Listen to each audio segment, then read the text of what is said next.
Baik, selamat malam. Assalamualaikum warahmatullahi wabarakatuh. Perkenalkan, nama lengkap saya Muhammad Firdaus Goran, NIM 2003 030100, kelas C, semester 3, jurusan Sosiologi, Fakultas Ilmu Sosial dan Ilmu Politik. Baik, pada kesempatan ini saya akan membacakan tugas review buku keempat, Perubahan Sosial Budaya, yang berjudul Perempuan dalam Perubahan Sosial.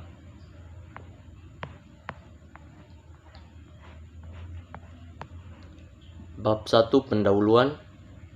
A. Latar belakang. Perubahan sosial di India kontemporer adalah rangkaian volume tematik yang membawa artikel-artikel terpilih dari jurnal perubahan sosial yang merayakan Yobel Goldennya. Artikel-artikel ini ditawarkan sebagai kontribusi penting yang menangkap pengalaman penting orang India dan lembaga mereka sejenak kemerdekaan. Perubahan sosial di India independen telah melalui 3 fase berbeda. Dua dekade pertama melihat dampak perjuangan kebebasan di sebagian besar arena di mana para pembuat kebijakan dan orang-orang biasa berbagai beberapa perspektif untuk memulai langkah-langkah kontemporer untuk mengurangi kemiskinan, kelaparan, dan kelangkaan dengan tujuan membuat kemajuan menuju tujuan yang dibedakan. Perkembangan yang direncanakan dengan fokus pada industrialisasi, revolusi hijau di pertanian, pengembangan lembaga pendidikan berkualitas tinggi, dan di atas semua, mempromosikan lembaga dan prosedur demokratis untuk memenuhi aspirasi semua bagian masyarakat yang ditandai sebagai daerah terpencil.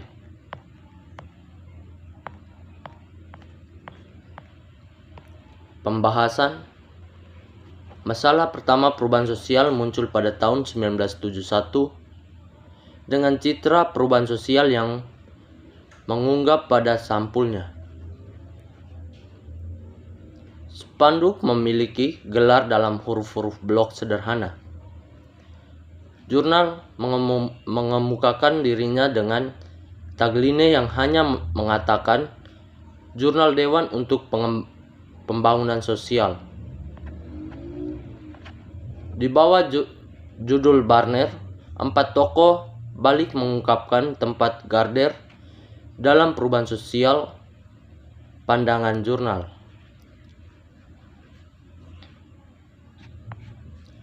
Bergerak berlawanan arah jarum jam adalah pekerjaan pertanian yang bekerja keras di bidang pertanian dengan bentuk seorang wanita di latar depan. Dengan semua itu, citra seorang wanita dengan bayi diikat di pengguyupan, melemparkan suaranya di balik pemungutan suara, sementara beberapa wanita lain menunggu di luar dalam antrian untuk giliran mereka. Perempuan disoroti sebagai pekerjaan dan sebagai agen politik, tetapi secara bersamaan peran reproduksi dan perawatan mereka juga digarisbawahi. Visi ini jelas-jelas transformatif. Dengan visi itu kita dapat berkonsumsi bahwa tujuan perubahan sosial adalah mengantarkan masyarakat yang bebas dari deshumanisasi dan memiliki kesempatan berbagai masing-masing anggotanya, terutama perempuan, untuk berkontribusi pada kesejahteraan masyarakat, tetap terlihat erat, dan sebagainya. Visi ini juga menyampaikan kontinuasi tertentu. Gambaran ini tampaknya tidak terlalu cemas tentang kerugian sistematik yang dihadapi di masyarakat dan tidak menimbulkan berbagai korban. Visi ini mungkin berasal dari pandangan bersama Sidi Deskahum dan Perdi Durhagabi dan editor pendiri jurnal Kamla Moncler, jurnalis dengan profesi dan aktivis hak perempuan terkemukaan saat itu.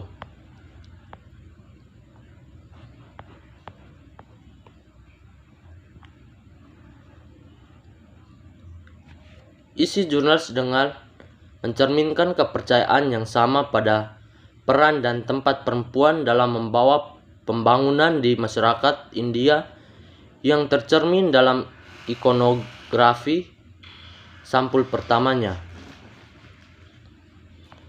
Bahkan warna halaman sampul, hijau lautan yang cemerlang, memancarkan pandangan yang optimis dan percaya diri.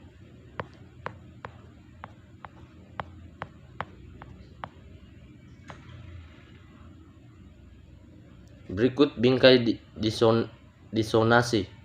Terutama di antara disonasi ini adalah ekspresi iman penuh pada konstitusi India sebagai kerangka kerja yang memadai meresponsasi aspirasi perempuan India.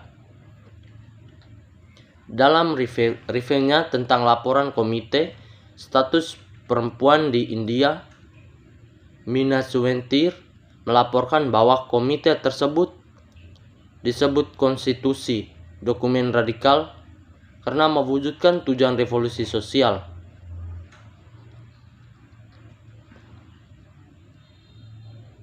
Membaca komentarnya, seorang menyadari bahwa komite membaca konstitusi sebagai dokumen samar untuk petunjuk tujuan perubahan sosial yang belum diunikan.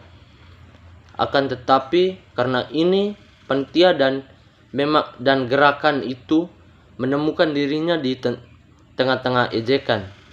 Sebagai contoh, seseorang memuji laporan itu jauh dari menjadi lebih transpirasi untuk kebebasan pribadi dan patut dipuji untuk ketelitian survei dan ketenangan nada tersebut.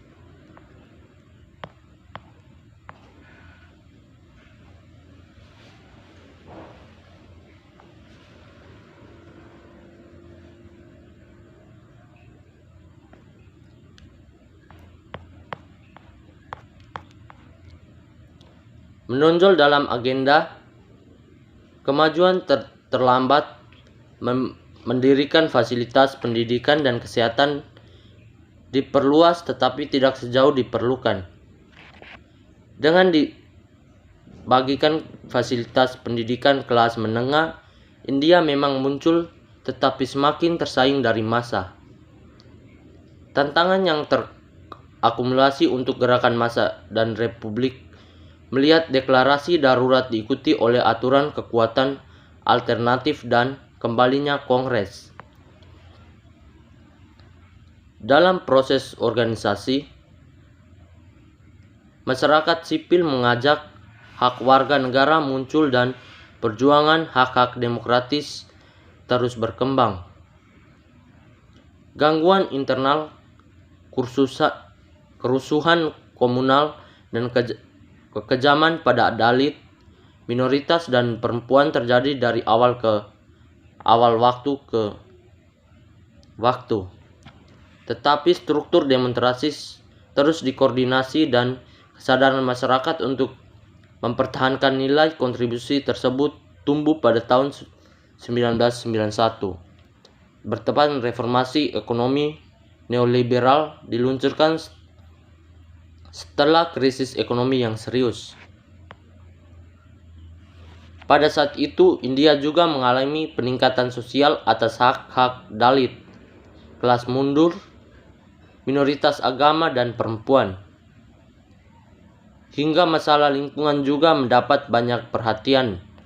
Dengan demikian, mulai fase ketiga, pemotongan elit India melintasi partai-partai politik dominan, menerima agenda globalisasi, liberalisasi, dan privatisasi.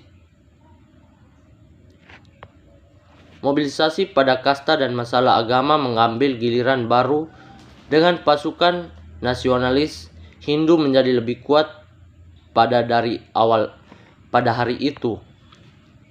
Awalnya Kongres mulai analisasi partai-partainya mampu membendung tren ini. Mereka menangani kontradiksi selama 1 dekade dengan strategi yang mempromosikan pertumbuhan ekonomi yang sangat cepat. Demikian hanya ini dari saya.